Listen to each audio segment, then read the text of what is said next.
Ladies and gentlemen, good evening. Welcome to yet another edition of the Lambom Show. Today is Tuesday, October 10th, 2023. And I know it's been a while since I came on because I've had some personal issues. We shall have time to talk about that. I decided to come on live today because I think there is a gap uh, in maybe writing in our community, and I was very privileged that one of the icons of our community who is still living with us. I just read, in fact, on Saturday, I think it was, he sent me a story of a mistaken identity. You know, he went to a wedding and the MC gave him all the accolades of his brother. And sometime before, I think 2 or 3 days before, I had also read an article that he had written about how his brother was, I mean, not recognized by the Cameroon government and all that. But I don't want to get into all the stories and let the cat out of the bag. I'll let him tell the story. But I'm very privileged, very honored to have you this afternoon, this evening, Mr. Martin Jumbam. The pleasure is mine, Lambert. Always wanted to be on your show, so thanks for inviting me. So thank you very much, and I'm glad I had the opportunity.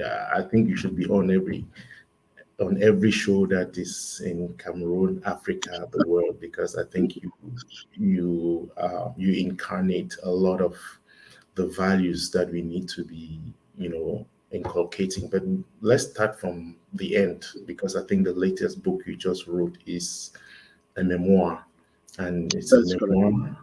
I called it an autobiography, but I'm sure the editor you're going to correct me on that. What is the difference between a memoir and an autobiography? Sorry, this is the book in question anyway. I don't know whether readers can see it. Yes. Yes, it's from the highlands of Nkara to the world. You see, I call it a memoir because unlike the autobiography, I wrote it within a specific period from my childhood right up to the time I had my first or my last child. I have 3 children, so that period of time, from that period of time till now, I haven't written anything. So I thought I would limit it to that space. But, it is, you can call it an autobiography because it's very much about myself from the time I was, as far back as I can remember. I was born in Ankara, a small village in Bui Division. And I grew up there. I went to school in Tabiken in Kambe, and then Binju, and then bilingual grammar school in Boya, and so until I went to the university. So I consider that more like a memoir than an autobiography. But as I say, it's very much a mixture of the two. Yeah.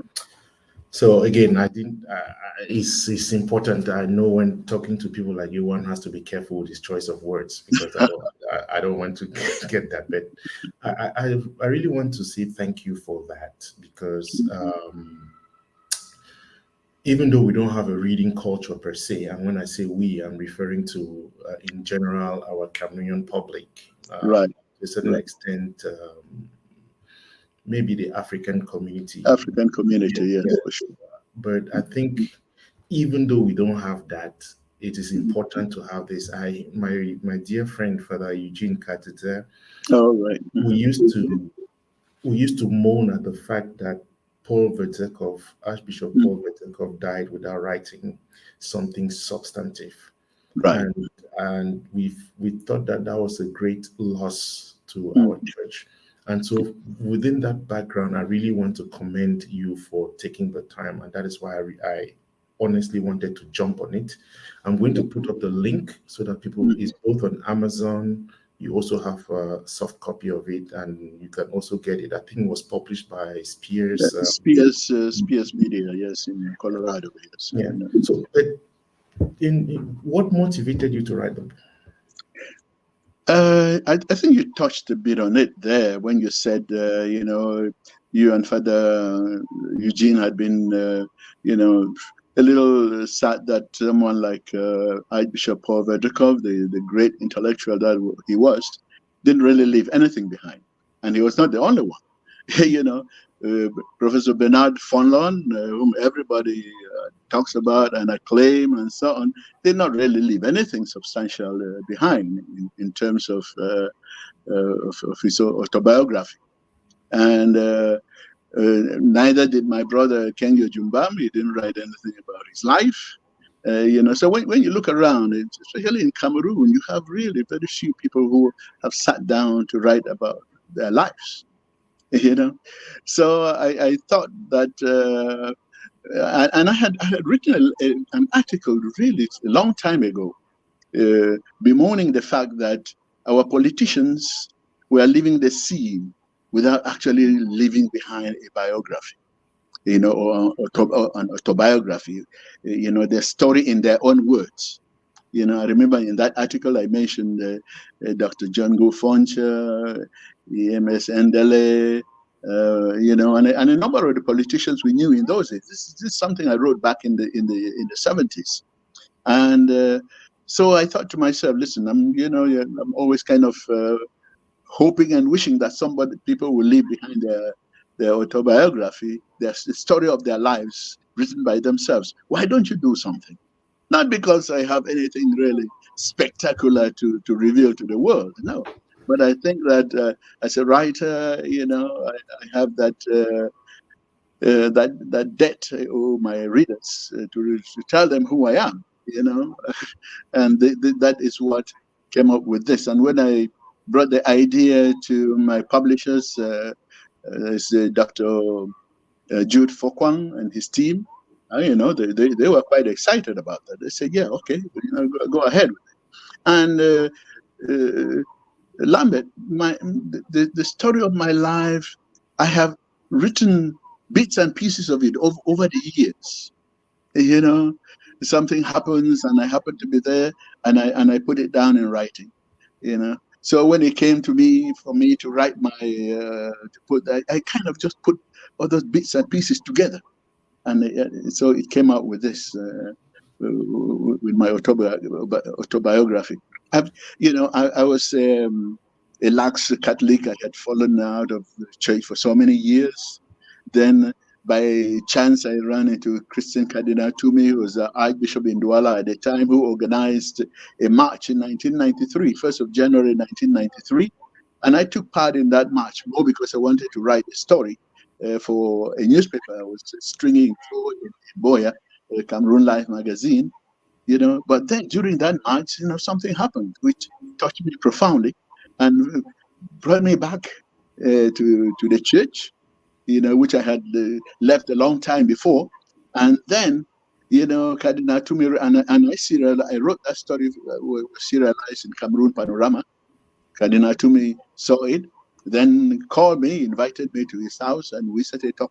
And then from that moment on, till he passed away, 2 years ago, we worked closely together. That story brought us together. So there are bits and pieces of my life like that, when it came to putting them together, they kind of formed a whole, my autobiography, yes.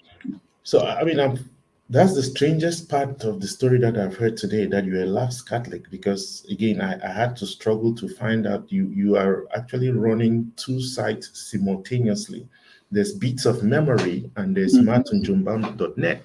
And I thought that martinjumbam.net was dead, but I found out that you actually had a reflection for last Sunday, because That's correct.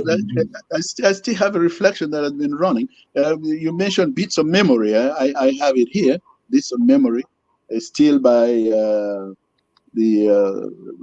Spears Media, which is on. But I have it also as the title of my blog, Beats of Memory. You see, I have two blogs actually. martinjumbam.net is mainly for my Catholic reflection, my church reflection, which I do every Sunday. And there's a story about that reflection, Lambert. back in when I started cooperating with Cardinal Toomey, and we had set up a radio station, Radio Veritas in Douala. I thought that it would be important to come up with a kind of reflection on the Sunday meditations. I was the general manager at the time, running the printing press for the Cardinal, which with the Radio Veritas as part of that structure. And the priest I met, I said, man, listen, can you do something like this? And they didn't come up with what I really wanted. So I came up with it myself and, showed it to the Cardinal. I said, look, I know people are going to question me. I'm not a priest. Why am I preaching to them every Sunday morning? I will do a reflection on the readings of the day. The first reading, the second reading, responsorial psalm, and the gospel. And, so the Cardinal heard what I was doing and said, well, this is great. Go ahead. It is not only the people I ordained that allowed to preach. Every Christian at least should start preaching. And that did a lot for me because it requires a lot of research on my part, And the wonderful thing is that although I'm not a very technical person, but I make good use of the internet. So I go into the internet and I search for reflections that have been other people like you and so on who are more into theology have given out. And then I look at them and I pick out what is useful for my people in Douala. Because not everything what you write here in the United States may not necessarily be relevant to us in Douala. So I do a lot of that, pick and choose, and then it comes out. And I've been running this for a very long time. When I did, at one time, I wasn't even sure anyone was listening to me, Lambert. So I decided, oh my goodness, I'm not going to continue with this meditation thing over the radio. And I stopped for a few Sundays. But the first person who called me, and I didn't even know he was listening to me, was Cardinal Toomey himself. So he called me and said, look, 2 Sundays now, I haven't heard your meditation. What's going on? And I said, man, Your Eminence, I wasn't even sure that anyone was listening. And after him, a number of other people met me and said, listen, what's happening to your Sunday meditation? So I then realized that I was actually touching many people. So, I continue with it and I still do it.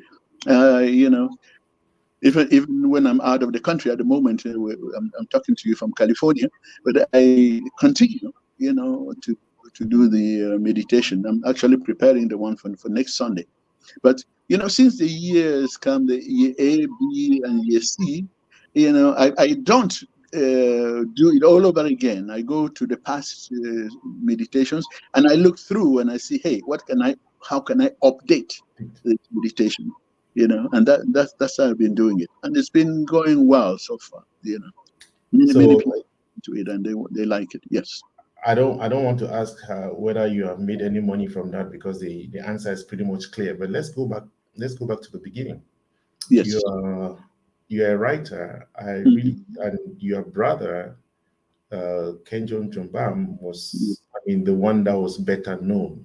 Yes, maybe when he passed away, then we started following you. But tell us, it seems as if a special gift of writing was bequeathed to your family. And growing up in Car, I don't know that to be a place where they teach people how to write. How did you come about this writing skill and your family? What is that history? Well, I can say that we can give credit to our dad, Papa Matthias Jumbam, who was a great storyteller. When he was young, he traveled to northern Nigeria, carrying kola nuts with other traders, and which is sold in northern Nigeria.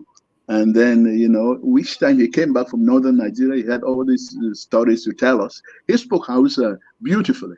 Even up till he passed away, he had a transistor radio, and he listened to that transistor radio every time. He was almost, almost bedridden, but the radio was there, and it was tuned to one radio station only, Radio Kaduna, because when you're in Car, you receive Radio Kaduna very clearly.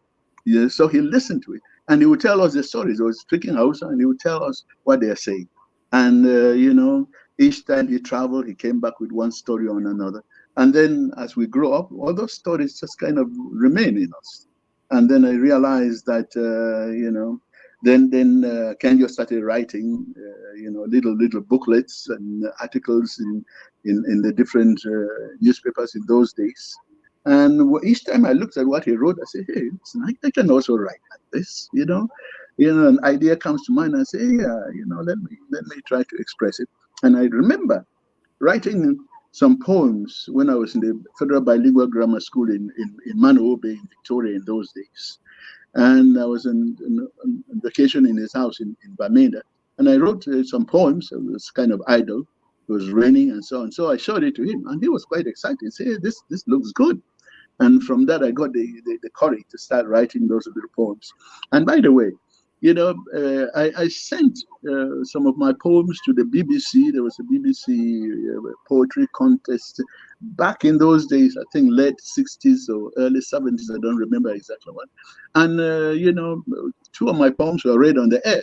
Imagine that, you're a young person, barely before 20, and then you hear your name on the radio, and not just any radio, BBC. In those days, we didn't have any other radios or many other radio stations around. It's not like now where you have all the FM stations all over the place. But those days, it was the BBC, for the Anglophones. They listened to the BBC very religiously.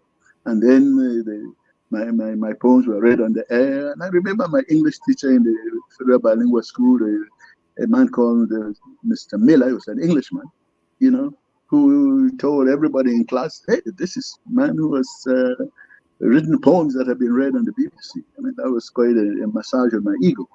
But, from there on, I think the idea of writing just remained with me, And then, of course, I have been through many universities and many university courses, and I have done some creative writing courses here and there, just to get myself set up. These things don't, I know people say that writers are born and so on, but yeah, writers are born, but you have to hone the skill of writing to express yourself well, and that's why I try when I was in when I give talks to journalists or to translators, I say, listen, the skill of writing, you acquire it, and it requires a lot of effort. You have to put the effort in, to write well, straightforward, clear, simple, straightforward English. I insist on that very much. Yeah. So for you then, it was innate. You were born maybe with a writer, but then you have cultivated it through school. But Yes. Again, one of the things, like I said in the intro, that was of interest to me was the fact that your brother wrote books that were originally recognized in Tanzania, if I'm not wrong. But the government of Cameroon, it was in a circuitous way that it finally. Can you tell us that story? Yes, the story is actually, it ends in a sad note but Martin Jumbam had published a number of books, including The White Man of God and The White Man of Cattle and the Lukong and the Leopard, among other things he wrote. And they were published by Heinemann's in London. And these books were recognized, were being used in secondary schools in northern Nigeria and in Eastern Africa, Tanzania, Kenya, and I believe Uganda. And the government of the Ministry of Education of Tanzania invited him to Tanzania, where he stayed for a few months, giving courses here and there to writers and so on. And there he met an Englishman who was working for the English High Commission in Dar es Salaam, but also, he was one of those who welcomed Kenjo and introduced him to other people around. So it happens that Kenya's book, although it was being used in Eastern Africa and in northern Nigeria, was not recognized in Cameroon at all. Nobody talked about it. He was working for the Ministry of Higher Education, and nobody seemed to care. Then by chance, this Englishman happened to come to Cameroon. He was sent to the British embassy Yaoundé, and kind of attached to the National Ministry of Education, or Ministry of National Education, where he was shocked. Of course, he met Kenjo when he came to Yaoundé, but was really shocked to hear that none of his books was being used in Cameroon. You see, so he personally went to the ministry and met the then minister. I don't remember who he was, and said, "Listen, you have a great writer in your midst, and you don't use his books. This is scandalous." You see, that was the time then that the folks in the Ministry of National Education, took an interest. And there's the anecdote there where two of the people in the ministry quickly ran to Kenjo. They knew he wasn't aware of what was going on, and said, "Listen, what do you give us? If you give us some money, we're going to put your book in the reading list for secondary schools." And Kenjo told them, "Listen, my books are being used in Nigeria, they're being used in East Africa. I didn't go there to bribe anybody there to put my book in the list. So if you want to, you can use it. If you don't want to, you have not used these books for so many years now. Means nothing to me." You see, it was only later that he learned that actually this gentleman from the British man had intervened with the ministry, and so that's how his books got on the list of reading material for secondary schools in Cameroon. So, there's a tragic part to that story with the coming of press book. Yes, quite. We consider that a very tragic part of the story, because press book is a great player in the field of book sales in Cameroon. As once the book was put on the list, waiting on the reading list, all of a sudden, the country was flooded with books, and we realized that somebody from Pressbook had crossed over to Nigeria and printed those books clandestinely and flooded the book market with it. And this is, I'm not inventing anything here, because Heinemann's, Kenya's publishers, actually took Pressbook to court in Victoria, Limbe, and if you're taking a Pressbook to court in Limbe, you're wasting your time. That's their domain. And finally, the Heinemann's books are saying, "Listen, these books." Kenya's book was one of them, and I believe there was another one by Wale Soyinka, one of his plays, I think, which had also been plagiarized and hijacked and printed in Nigeria. So there were those two books that were that came up for litigation.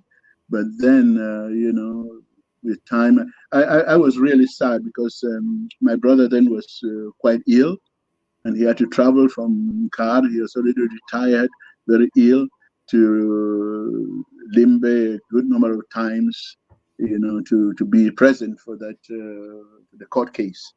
Finally, he passed on without ever receiving a franc for the rights that were due him, for his books that were sold in Cameroonian schools. And just everybody, Lambert, who I talked to, people of your age and younger who grew up in those days, had all read Kenya's book, The White Man of God in particular. Each time anybody sees me, say, "Oh, Martin Jumbam, oh, are you the writer of the White Man of God?" And I have to say, "No, I'm right in my brother's shadow." It is not I who wrote the book. So that's really the tragic story of my brother's life as far as book sales in Cameroon goes. But I think it's a familiar tale with every maybe African writer or Cameroonian writer in a certain sense, isn't it? Because, and the question I'd like to ask you, because listening to you now, somebody's wondering, would you ever advise your child to become a writer? I mean, it's not something that is lucrative. It's not. Why would somebody even pay attention, especially within? Well, why should somebody think about becoming a writer when there's no money with all? I mean, I'm sure you can tell us a story about how Spears published your book, and before we get into Yes, I would definitely advise my people to keep writing. You never can tell, you don't write. If my books happen to find their way into the reading list in Cameroon, of course I will be happy. I want to be happy if I can get anything out of it. And it's the same thing, I wouldn't be surprised if almost all the writers whose books are on the reading list in Cameroon are going through the same torture as my brother went through. I hope not, but I rather reserve my comment just for my brother, because I know the story very well. You see, so I would actually advise people to write your stories. Don't write a story with a profit in mind. Write a story. If it's a good story, it will pick up steam, and one day, somebody might recognize it. Perhaps not in Cameroon, but elsewhere. I write books to be read all over the place. And talking about my contact with Spears, I was not even aware of Spears until they published the poems. What they call it? Joyce's poems. Yes, with Joyce and Tande Debussy. I forgot about Cameroonian authors, talking about the crisis in Cameroon, So I read those poems, and then I saw that they were published by Spears. So after that, it was actually during the COVID period, and I happened to be in California then with my children, and we were all, there was a lockdown, and I sat in my room not to be bored. I started going through my archives, and I saw this book here, Beats of Memory, the manuscript. I had actually written this back in the 80s and printed a few copies myself in Douala, and went around trying to sell them. Of course, you're trying to sell a book to a Cameroonian, sometimes it's a waste of time, because people don't buy the books. And so they were left there. So when there was a lockdown here, and I went through my archives, and I saw this manuscript, and I sent it to Professor Jude Fokwang, the publisher of Spears Books, and he acknowledged receipt and said, "Listen, I received your manuscript, but I'm so busy now that I don't think I'll have time to look at it. Maybe the next 6-7 months." And I said, "Well, doesn't matter, to me." But then, about 2 weeks after he received it, he came back to me and said, "Hey, listen, I just read that manuscript, and it doesn't look bad at all. It's something we're considering. We'll publish it for you." Oh, and I said, "Wow, that's wonderful." And that is how these Beats of Memory, which is just about 80 something pages, it's a small book, quite readable. That's how it came into print, And to Spears' credit, each time the books sell, I receive my commission. At the end of the year, send out a commission to those who have written books like me. You see, so at least there's some transparency. You can be sure that something is being done, and is being done right. So it's important to also note Spears is a Cameroonian. I mean, Dr. Fokwang is a Cameroonian, and he's an ex-student of Sacred Heart College, Mancon. That's I'd correct. like to put that plug. They are doing a very wonderful job. I think just as we have alternative medicine, we also have alternative publishing, because Right. to be able to publish work through any of these places, these big houses, it's a hassle. And they have been able to take that out in a certain sense. So Dr. Fokwan and the team at Spears House, congratulations. I was trying to put out, I don't know why that is having a problem, but let me see this. So again, while I'm trying to sort this out, those two books I would like us to have a reading. Let's start with Beats of Memory. What is it about? Right. Then just one or two passages that you think are interesting for us. Yeah, Beats of Memory is actually something I wrote, as I say, back in the 80s. It's a story of a young Cameroonian who went to study in Madrid, in Spain. And, it's his life in Spain for the 1 year he was there. And that, a friend of mine called it a fictionalized autobiography. I think it's my life, because actually I did a language immersion course in Madrid. So many of the things I'm saying here are things, that I lived, or places that are familiar to me. So that's how Beats of Memory came about. The life of Cameroonians, and it closely reflected the lives of Africans I met. I also studied in France, in Paris, and you could see the life of Africans, trying to make ends meet. Life in the cold regions of Europe for Africans, and then some idle people who are just swinging around. You have nothing doing, and that is what the story is all about. Let me just read, if you don't mind, Yeah. a section here. This is a section is talking about a guy called Jesus Ndongo. There's a fellow from Equatorial Guinea. So we met him, and this is let me see that. Okay. I met Jesus for the first time in that same cafe some months back. When I walked in that afternoon, he was sitting at the counter, rocking back and forth and singing alongside the raucous voice filtering out of the age-ruffled jukebox. His eyes were closed and he seemed very absorbed in the music. He looked so much like a Cameroonian friend of mine, Jules Mbarga, once a neighbor of mine in the Cité Universitaire in Paris, that I almost called him Jules. Those relatively thin lips, that small mouth, and that rough, unkempt goatee all had something very familiar about them. Hombre, ¿qué tal? What's up, my man? I asked as I sat down next to him, my bottle of beer in hand. He opened his eyes, and I was struck by the mist that seemed to hang in them. Oh, fine, I guess, he said, switching on the warm smile. And I thought, oh, how very much like my body, Jules. Look, my man, call me Lente, okay? That's my name.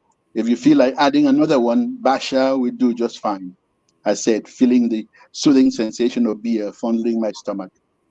Lente is fine with me, he said in a gentle voice. A far cry from my body, Jules, whose voice sounds like a thunderclap in the sky. From what part of Equatorial Guinea are you? He asked. And that question caught me by surprise. Can't you tell from the way I speak Spanish that I am not from a Spanish-speaking country? I asked him. Oh, no, hombre, que va. Your Spanish is really good. Believe me. He answered. You know that what you're saying is not true. Cut it out, I said, almost shouting. When I finally left him that evening, I was still puzzled. From his shabby dresses, unkempt hair, and rough goatee, Jesus could very well have been one of those numerous prophets one meets in many African cities with intriguing biblical names. But then I was not sure any of them would dare call himself Jesus. However, I have since learned that Jesus is a common name in Spain. Yeah. Okay. Let me. That's a familiar thing. Yes. Let me just go on a little bit here. Up until only 3 or 4 years ago, Jesus was a student in modern history at La Universidad Complutense here in Madrid. A very brilliant, sharp young man, some had said of him, a promising leader of tomorrow, others had predicted. But then misfortune struck. One evening, he walked into Brother Wolf with a girlfriend of his and found an official of the embassy of Equatorial Guinea towering over bottles of beer, singing lewd songs and threatening to deport any Equatorial Guinean whose face he did not like. He saw Jesus and his friend and ordered him to bring her over to his apartment to face deportation.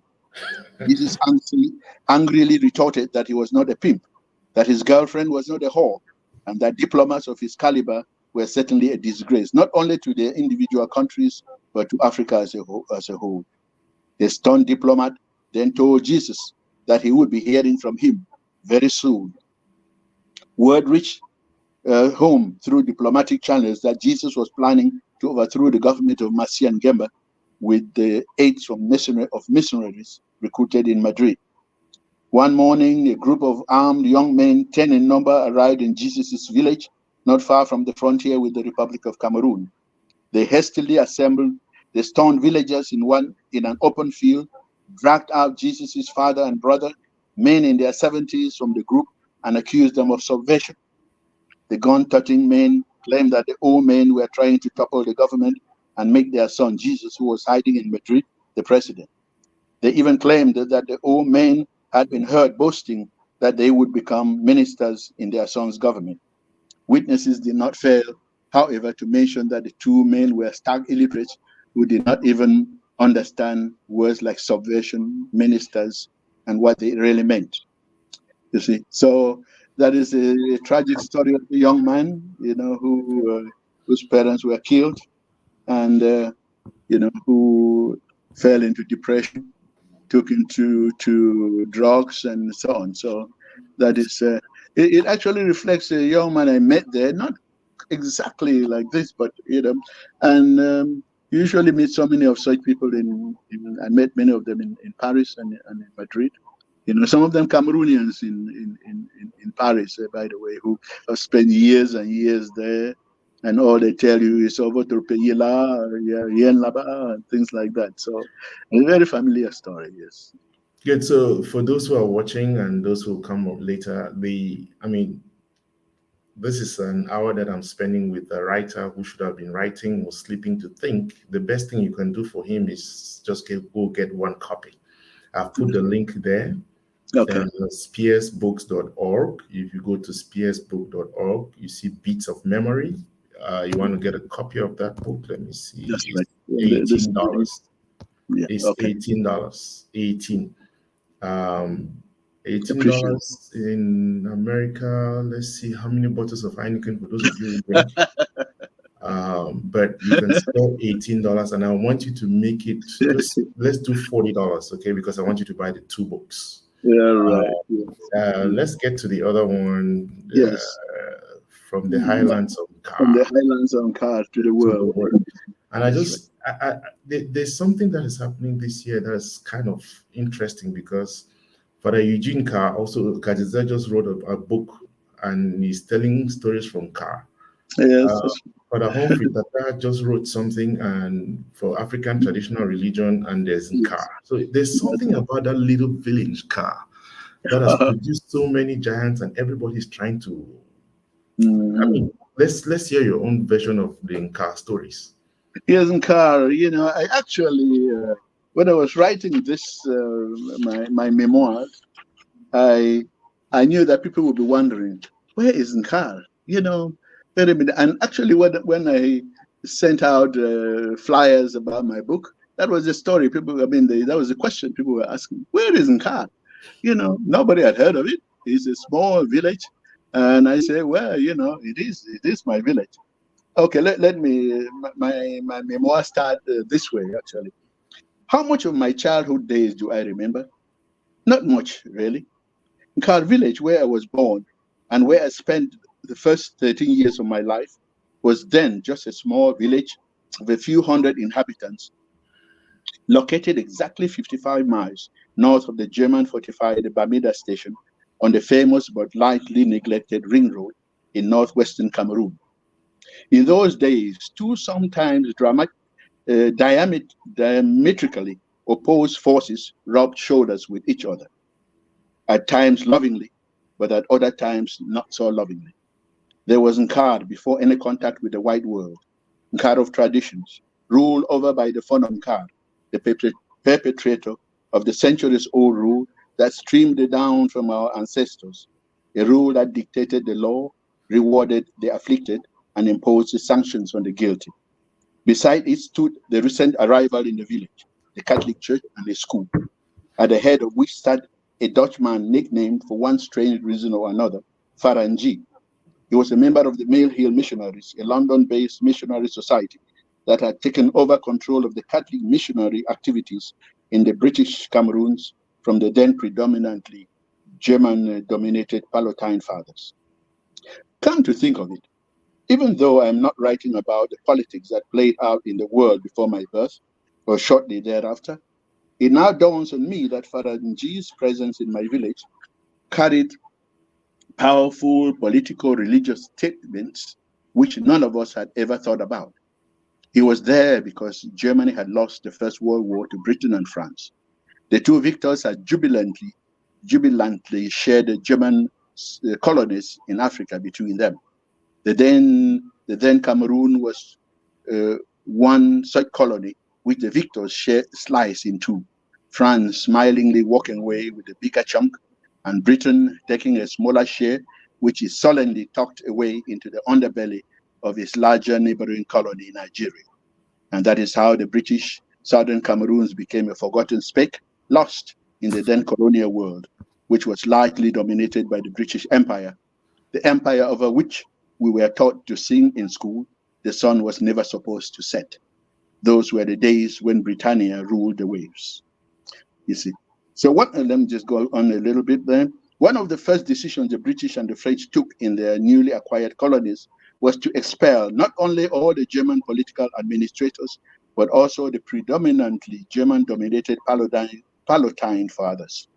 That is when Rome decided to fill the vacuum left by the departing Palatine Fathers with missionaries from a London-based missionary society, the Mill Hill Missionaries.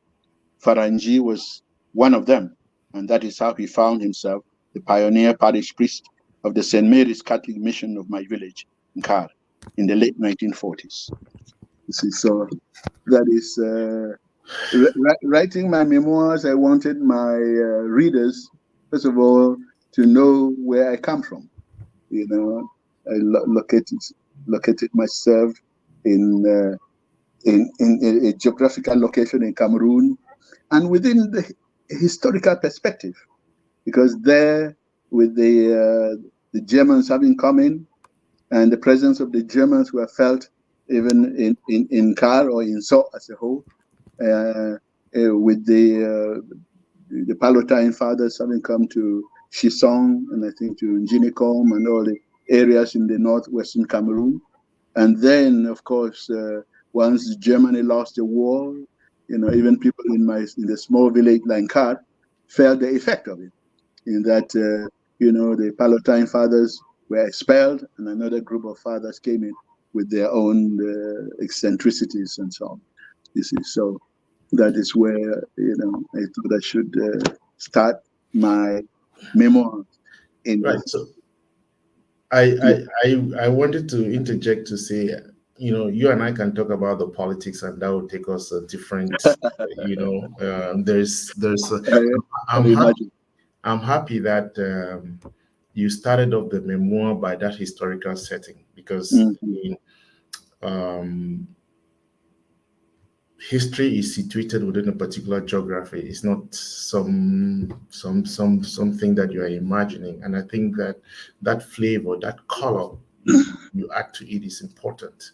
And right.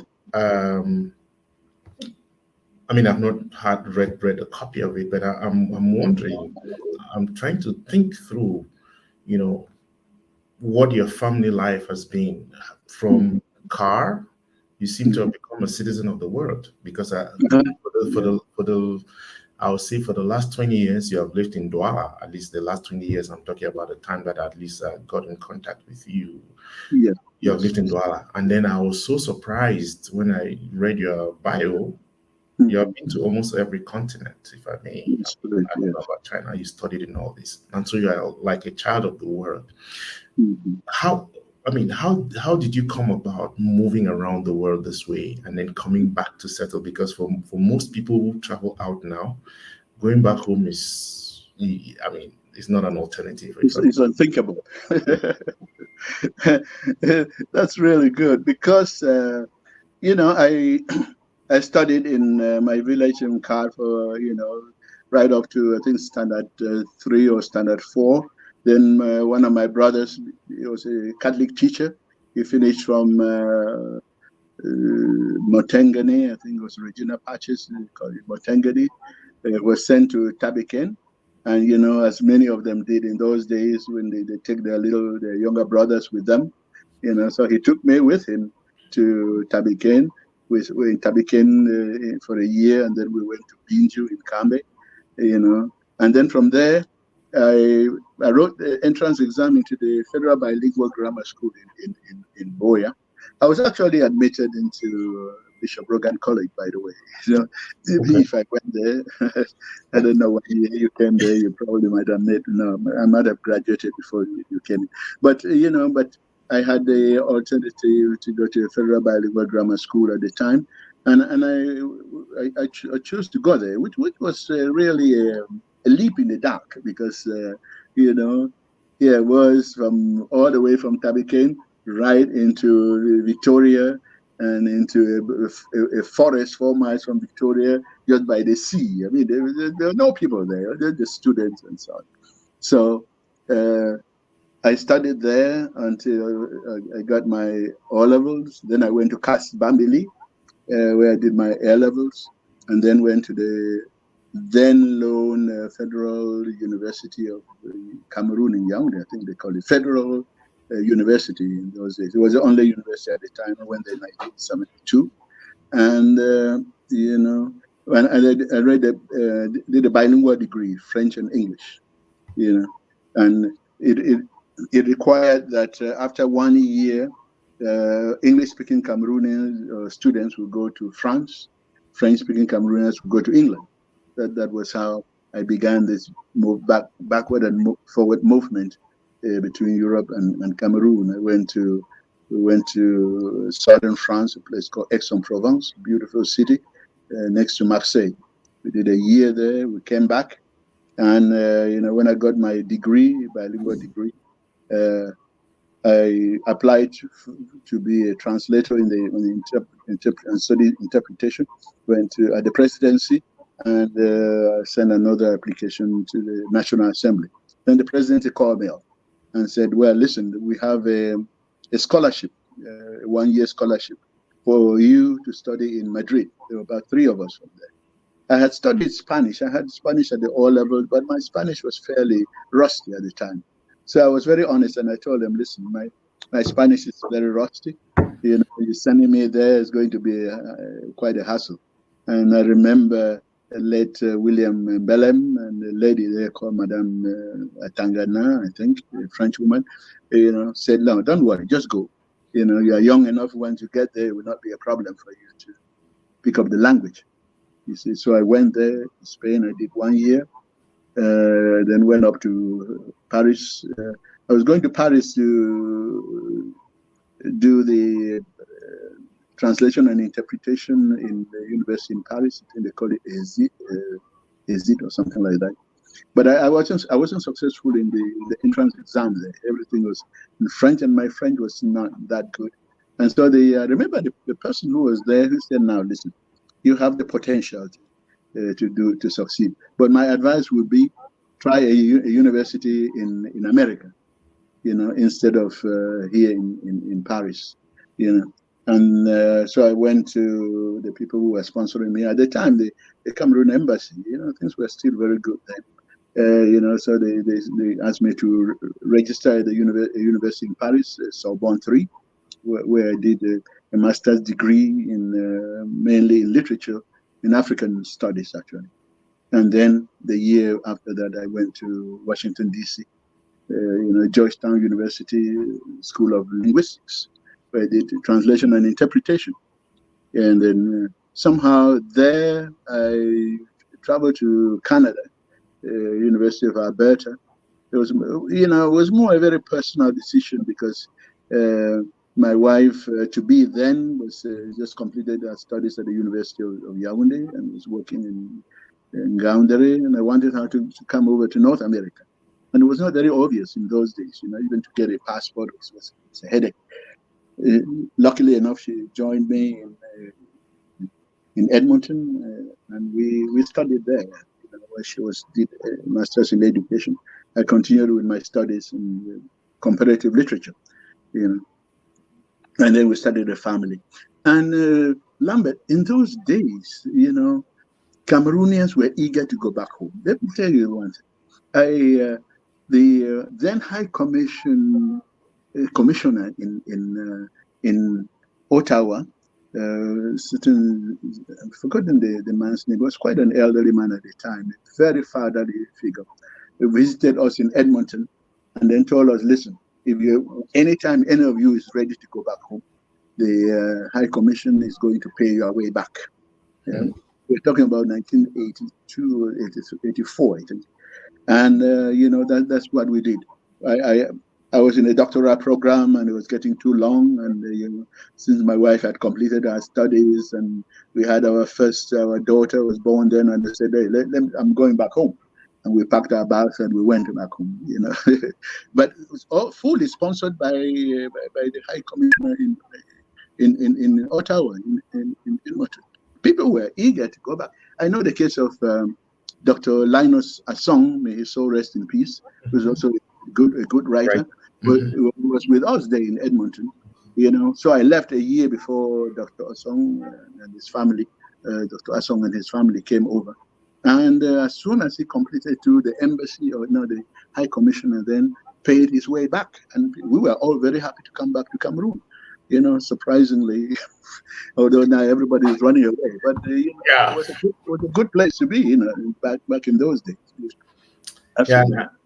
And I think, again, this may be some form of ignorance, but I believe that that generation of your generation was eager to write, was eager Yes.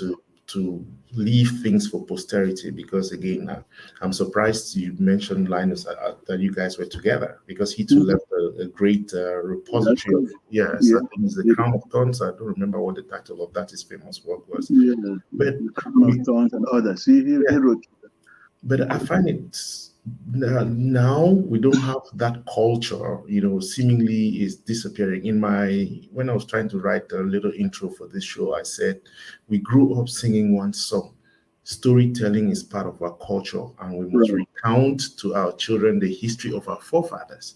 Right. And we have moved from storytelling in terms of oral now to a written part. But then we don't find the same thing translating when we have all the tools, isn't it? Because with the internet, you can sit down and talk to your smartphone and be able Right. to transcribe that and all that. But yet, because like Pope Francis says, the attention span of the world is diminishing, so people don't have that time to sit down and write. And Yes. again, it's unfortunate that we are losing that tradition, and that's why immediately you came on, I was able to. But before I forget that, please, the second book that we just read, which is the one that was recently published, From the Highlands of Nkar to the World, I Sure. have the link on. Please Oh, yes. Okay. go to Spears Books. It is $20 for this. The other one was $18. That's All right. $38. Just imagine that. Just imagine that you make a donation of $38. Yes. I always say that instead of just buying one book, why not buy one and donate to a friend? Okay. That's something to do. So I really want to encourage you. And the publisher was here. Hello Spears Books is here, and he said, "Lambom show, great job. Delighted to see Mr. Jumbam on your show. Thank you, Doc." Okay. That's Dr. Jude Fokwan. But thank you. All right. And again, think about it this way: when you buy a book, think about it. You Right. are contributing to Mr. Jumbam. That's an encouragement to him. The people who are publishing, and you keep growing that. And for yourself, it should be an inspiration for you too. That hey, and which is the last 10 minutes I want to spend on where your life is currently, because that's the most important piece for me. Mr. Jumbam has started off an editorial service, Right. and he's currently, that is what he wants to spend the rest of his life doing, editing things with all the wealth of experience. Remember, he's currently in California. So tell me a little bit about how you came up, because I also know you worked at the American Cultural Center in Douala. That's correct. Yes. So how did you now figure out the rest of your life that you're going to spend editing works? And like I said, you're going to edit, because I've not written anything too. So I have to. Okay. I'm glad we have Professor Jude Fokwan there. And, He says he's still here. Yes, and I credit this to him. It's his credit that a lot of this. I'm always hesitating over one thing or another, and he said, "Now look, you can edit people's works, and and get paid for it." And that flyer that's going around is made for me entirely by Professor Jude Fokwam. I am not a good designer when it comes to all this technology, but he's been very, very supportive, and and not only of me, but many other writers. If you look at the publications from Spears' books, it's very impressive, and the number of Cameroonians now that Spears' book is publishing is quite impressive, and we're hoping that there will be a breakthrough, and Spears will become a much more familiar name to many people in Cameroon. And by the way, let me just quickly mention that I have a book here. It's probably not very clear. Yes, the Night of Captivity. My Night in Captivity is by Cardinal Toomey, and this is also a Spears publication. So people can also go to Spears and order a copy of this book. And there's a book Cardinal Toomey, about 6 months before he passed on, was captured by separatists in Dog. He was going up and talk with a friend of. So it's a whole story that is recounted in this book. And he spent the night in very horrible conditions. He was already a man 90 years old, and he came back and was really very ill. And one day he called me and said, "No, I want to tell the story of what happened to me there, and you are the person who should write the story," which is what I did. I listened to him. There was a question and answer session with him, and when I finished it and he had okayed it, I looked at it and I said, "No, I'm not going to do this question and answer thing. Cardinal Toomey has been giving so many interviews and so on. Let me just pull my voice out of the narrative and let it be his voice that goes through it all." And that is how this one came about. I just thought it was necessary to point that out, and also to credit Spears Books for having published this one. It's also found in Spears Books. Yes. Okay. And you mentioned my decision to. No, we're running out of time, but for this editing business, I'm already getting feedback. I'm already getting people are already questioning me, asking how it's supposed to be, and I'm quite happy. I'm open to that. Usually, and I've been writing for so long a time that when you write something and you don't have a second pair of eyes looking at it, the likelihood is that there are things in there which you will miss. There's this error blindness. Sometimes you're reading something is more on your mind than it's on paper, and you need somebody to take a look at it and say, "Hey, is this what you're really meant to say? If you say it this way, will it not be better?" And that's the role I intend to play. Yes, with this editorial services which Spears book helped me to set in place. Yes. So again, I know people like you are always very modest. How, if people want to contact you, what is the best way? What do you, I mean, again, it's important to note one of the most important pieces in that. I was trying to get it on, but I'll look for it later. One of the most important things that you wrote there that I found interesting for me is the fact that there are many people who want to tell their stories. They maybe do not have the time, Yes. they may have the skill, but Yes. they don't know how to. And I think it is time for us. There are many of our fathers, brothers who are here who have very important and nice stories to tell. Yes. This is a time for you to make use of this editorial service. So it's not just you writing something and somebody reading through. Yes. Mr. Martin can help you through to be able to get your story, write an autobiography, even if it's just one person who reads it. Yes. Even if it's just one, the important thing is to leave something for posterity so that others will be able, and each of us, everyone has a story. Exactly. A very important story. Yes. You may be looking at it and wondering, well, what do I have to know? Please, you have a story that will be able to change somebody. You are thinking that the experiences you have gone through, everything that you have gone through in life, somebody can pick out one lesson for them from there that will change their lives. So I'm encouraging as many people as possible. Tell us again, Mr. Martin Jumba, how people can reach you. Yes, I have my email address there, Mart, dot Jumbam at gmail.com. And Mart is Mart dot Jumbam at gmail.com. Is my it can also be reached by phone. I'll give you my phone number if people want to. Yeah. Okay. My phone number is 909-351-9330. You can also be reached through that means, yes. 909 351. 9330. That's And the correct. Yes. email is mart.jumbam@gmail.com. That's correct, yes. So please, I'm encouraging as many people as possible, take advantage, please take advantage of this iconic figure that we have here. He's been all over the world, so there's nothing new that you're going to tell him, and he'll be able to guide you. So there you have his email, you have a phone number, and if you are having trouble reaching him, reach out to me.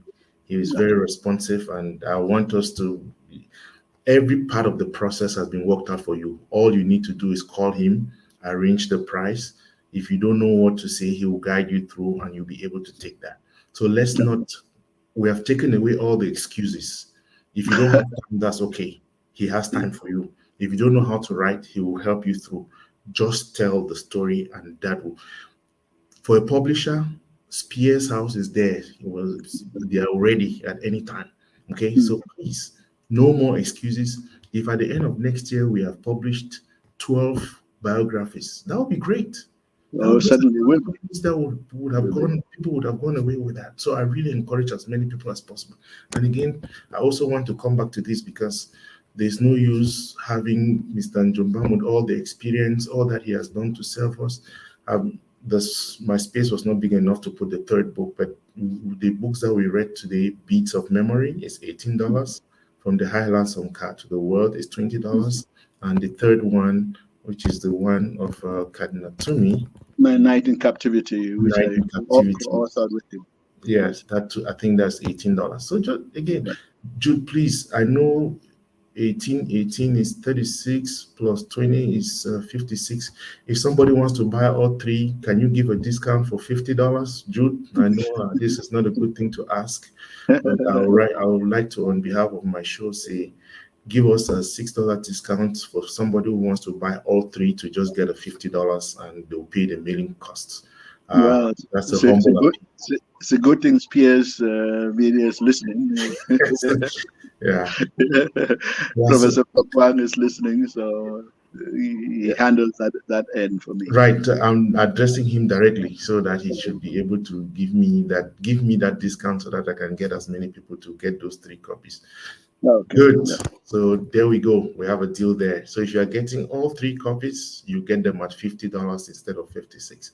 And I'm going to make sure that my October devotion will be to get as many people to buy 3 copies of Mr. Jumbam's book. At the end of October, I'll be able to announce how many of my friends, how many people have bought those copies.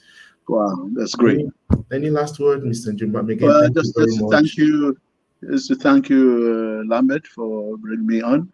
And I've been reading you very, very religiously, especially those religious publications, and you sound really good. When I heard that you were at the major seminary, I wasn't surprised. I say, yeah, this is the guy.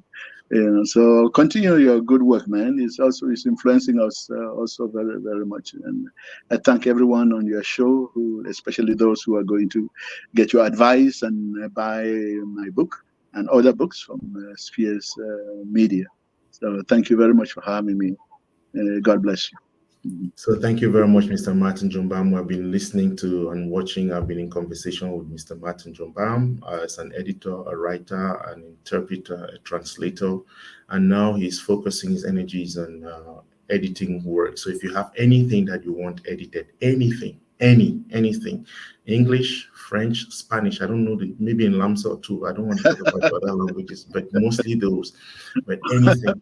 But like I said, the most important part for me personally that I think I really love is the fact that there is no excuse for you not to have a biography written for you. There's no Right. excuse. Mr. Martin is here. Again, that's his number, email address, phone number. And again, we have a deal from this show. He has written 3 books published by Spears Books. You'll get them at $50 instead of 56. Thank you all. Have a good evening. Until next time.